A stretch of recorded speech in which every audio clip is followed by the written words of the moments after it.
हरे कृष्णा मेरे छोटे भाई बहनों, आपका अपने YouTube चैनल इन्फॉर्मेशन SST में स्वागत है। आज हम इस वीडियो में कक्षा 11वीं अर्धवार्षिक परीक्षा 2024-25 के एग्जाम पेपर को देखने वाले हैं। ये आपका जो एग्जाम पेपर है ये राजनीति विज्ञान का है। ये 23 दिसंबर का है जो आप अभी अभी देकर आए हो। इसके हम आंसर की को देखने वाले हैं कि आप किस किस प्रश्न को सही करके आए हो, आपके कितने अंक बन सकेंगे। तो हमारी वीडियो में बने रहना। एंड वीडियो अच्छी लगे तो वीडियो को लाइक कर देना एंड चैनल को सब्सक्राइब कर लेना, जिससे हमारी हर वीडियो आप तक पहुंच सके। तो चलिए देखते हैं हम अपने प्रश्नों को।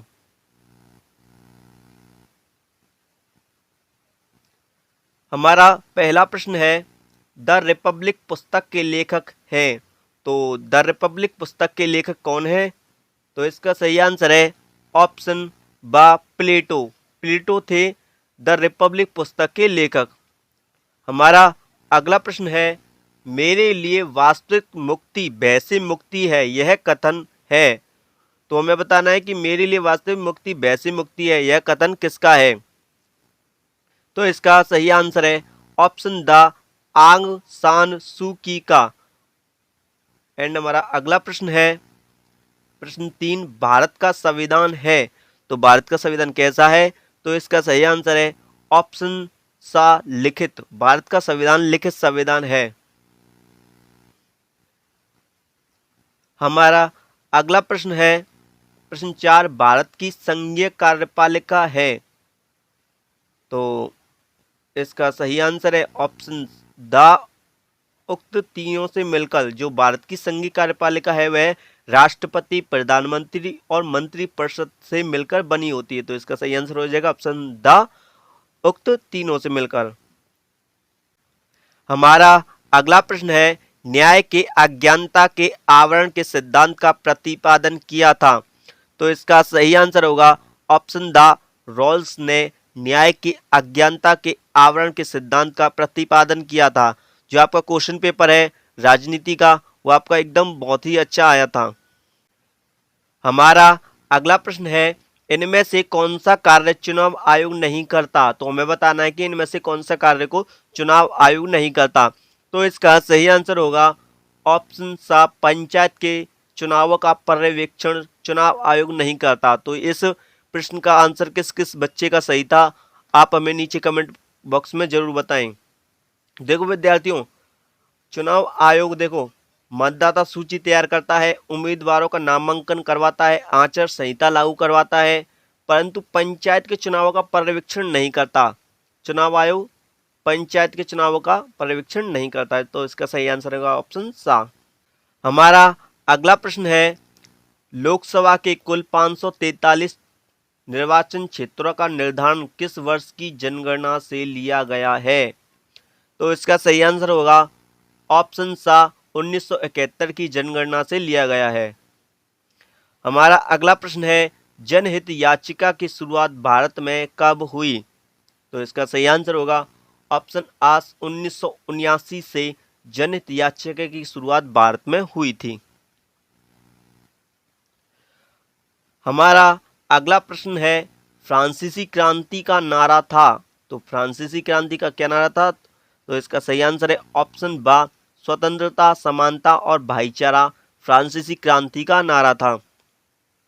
हमने जो कल 11वीं क्लास का क्वेश्चन पेपर राजनीति का हल करवाया है उन्हीं में से प्रश्न आए हैं। अगर आपने वो वीडियो नहीं देखी तो प्लीज़ उस वीडियो को जरूर देखना प्लेलिस्ट में जाकर। एंड ऐसी वीडियो चाहिए तो हमारे चैनल को सब्सक्राइब और कर लेना, ठीक है। हमारा अगला प्रश्न है, भारतीय संविधान के किस अनुच्छेद में संवैधानिक उपचारों का अधिकार दिया गया है?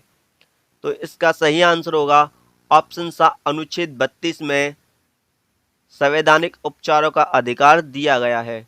तो इसी प्रकार से हमारे जो MCQ थे, ऑब्जेक्टिव क्वेश्चन थे, वो कंप्लीट हो चुके हैं। एंड अब हम रिक्त स्थानों को देखेंगे, ठीक है। तो हमारा जो प्रश्न 11 है वो है, आधुनिक भारत में ग्राम पंचायत की खालिस्तान प्रत्यक्ष लोकतंत्र का उदाहरण है। तो इसके खालिस्तान में क्या आएगा? तो इसके खालिस्तान में आप लिख लेना ग्राम सभा आज के लोकतंत्र का प्रत्यक्ष उदाहरण है, ठीक है। हमारा अगला प्रश्न है, सरकार के प्रधान और उनके मंत्रियों को खालिस्तान कार्यपालिका कहते हैं। तो इसके खालिस्तान में आएगा संघीय कार्यपालिका। ठीक है, इसके खालिस्तान में लिख लेना संघीय कार्यपालिका। हमारा अगला प्रश्न है, खालिस्तान मेरा जन्मसिद्ध अधिकार है और मैं इसे लेकर रहूंगा। तो इसकी खालिस्तान में क्या आएगा? तो इसके खालिस्तान में आएगा आज़ादी। आज़ादी मेरा जन्मसिद्ध अधिकार है और मैं इसे लेकर रहूंगा। हमारा अगला प्रश्न है, नागरिकता एक राजनीतिक समुदाय की खालिस्तान और खालिस्तान सदस्यता है। तो इसके जो दो खालिस्तान है इसमें क्या आएगा? तो पहले खालिस्तान में आएगा पूर्ण एंड सेकंड खालिस्तान में आएगा समान। तो नागरिकता एक राजनीतिक समुदाय की पूर्ण और समान सदस्यता है। एंड विद्यार्थियों माफ करना, हमारा जो प्रश्न 14वां था वो रह गया था हमारा, प्राचीन भारतीय समाज में न्याय खालिस्तान के साथ जुड़ा था।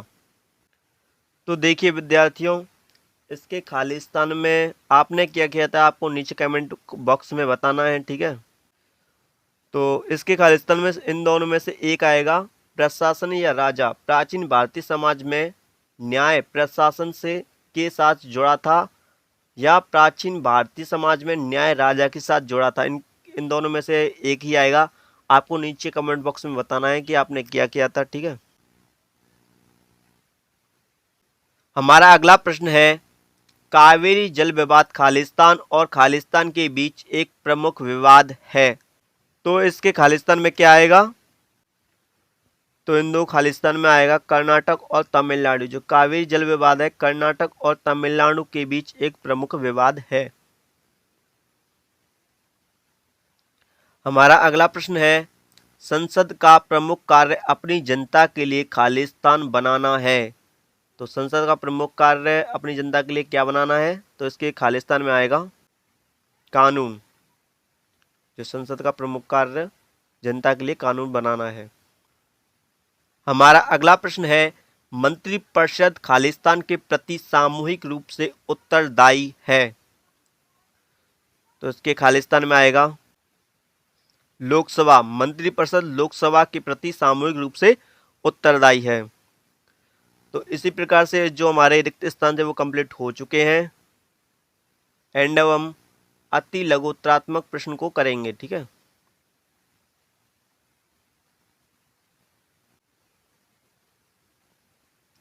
तो हमारा प्रश्न 19 है, भारत की संविधान निर्मात्री सभा के अध्यक्ष कौन थे?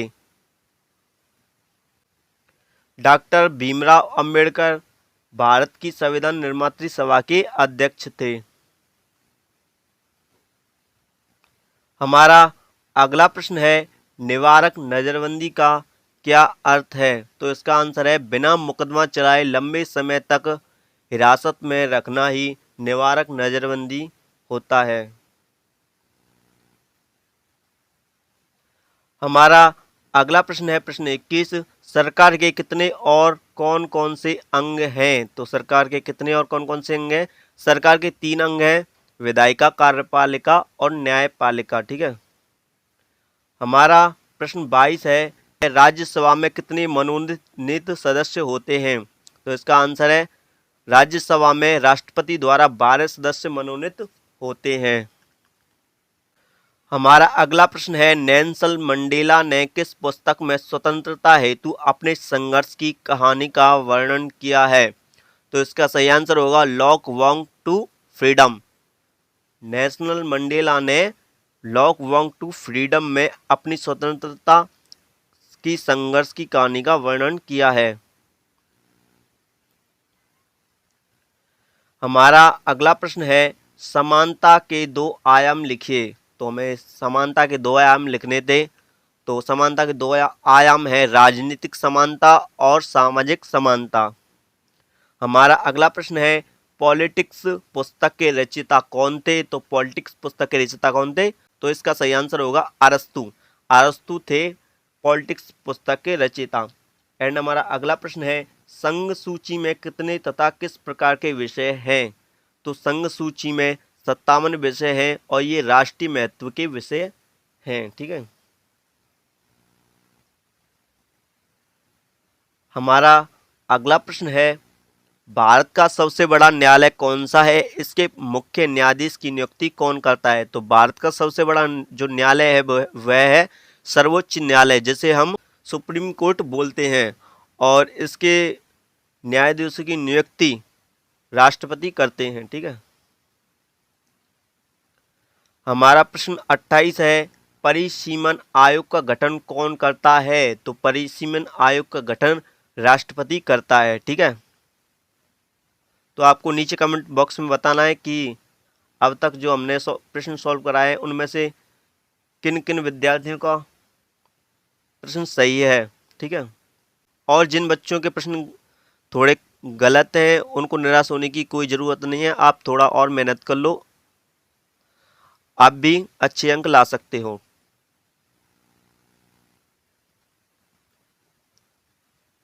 तो हमारे जो एक एक अंक के प्रश्न थे वो कंप्लीट हो चुके हैं। अब लघुत्तरात्मक प्रश्न आएंगे जो आपके 1.5 अंक के आए थे। हमारा प्रश्न 29 है, संविधान के कार्यों का उल्लेख कीजिए। तो संविधान के कार्यों का आपको उल्लेख करना था। तो देखो, यह देश की राजनीति व्यवस्था की शक्तियों के लिए रूपरेखा तैयार करता है, जो हमारा संविधान है। ठीक है, आपको एक ही उदाहरण देना था, बस 1.5 नंबर बहुत है। तो हमारा अगला प्रश्न है, सार्वभौमिक वयस्क मताधिकार क्या है। तो सार्वभौमिक वयस्क मताधिकार का अर्थ है कि किसी भी व्यक्ति को जाति, धर्म, लिंग किसी के आधार पर भेदभाव नहीं करना है।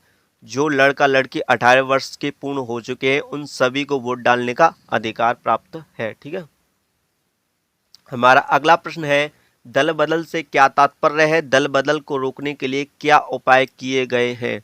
तो इसका आंसर देखो, जब कोई एक राजनीतिक पार्टी का सदस्य किसी अन्य राजनीतिक पार्टी की सदस्यता ग्रहण कर लेता है तो उसे दल बदल कहते हैं। इसे रोकने के लिए 1985 में 52वां संविधान संशोधन किया गया था। ठीक है, आपको एक ही उदाहरण देना था। एंड हमारा अगला है, संघवाद से आप क्या समझते हैं। तो संघवाद राजनीतिक संगठन का एक तरीका है। इनमें अलग अलग राज्य या राज्य व्यवस्थाओं को एक व्यापक ढांचे में जोड़ा जाता है। एंड हमारा अगला था, राजनीतिक सिद्धांत में हम क्या पढ़ते हैं, संक्षेप में लिखिए। तो आपने लिख दिया होगा। एंड हमारा जो अगला है वो है, वैश्विक नागरिकता से क्या आशय है। तो आपको ये तो आपने कर दिए होंगे, थोड़ा बड़े हैं इसलिए मैं नहीं बता रहा हूँ, मुझे आशा है आपने किए होंगे ये सारे। जिन जिन विद्यार्थियों ने सभी किए हैं उनको बेस्ट ऑफ लक, और जिन विद्यार्थियों को थोड़ा पेपर ऐसा ही गया है उन विद्यार्थियों को हमारी ओर से ढेर सारी शुभकामनाएं, वे भी अच्छा अंक प्राप्त कर सकते हैं अगर मेहनत करें तो। ठीक है, एंड हमारे चैनल को सब्सक्राइब जरूर कर लेना ऐसी वीडियो पाने के लिए। तो हमारे सभी प्रश्न कंप्लीट हो चुके हैं। ठीक है, तो मिलेंगे एक और नई वीडियो के साथ, तब तक के लिए जय हिंद, जय भारत, वंदे मातरम।